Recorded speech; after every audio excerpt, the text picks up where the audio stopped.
Noong unang panahon, sa isang payak na baryo sa gilid ng kagubatan, may mag-ina na naninirahan sa isang maliit na kubo. Ang pangalan ng bata ay Pinang at ang kanyang ina ay si Aling Rosa. Ulila na sa ama si Pinang, kaya si Aling Rosa lamang ang nagtatrabaho sa bukid upang sila'y mabuhay. Matalino si Pinang, maganda at mahal ng kanyang ina.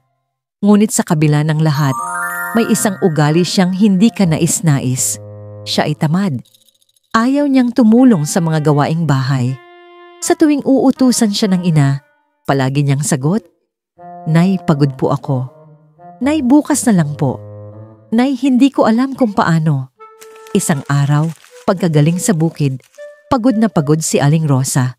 Siya'y naupo sa upuan at tinawag si Pinang. "Pinang, anak, pakikuha naman ako ng tabo sa banyo." Pero ang sagot ni Pinang, "Nay, nasaan po ba?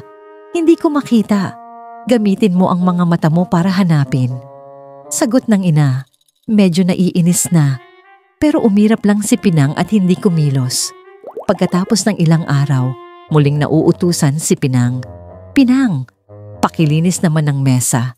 Nay, hindi ko po makita ang basahan. Pinang, pakisilip nga kung may tubig sa palayok. Nay, hindi ko po makita kung saan."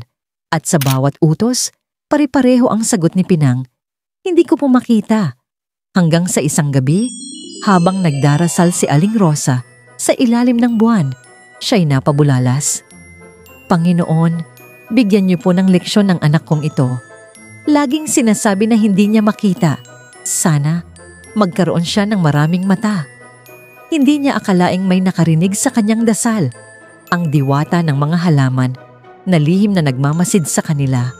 Kinabukasan, paggising ni Aling Rosa, hinanap niya si Pinang, pero hindi niya ito makita kahit saan.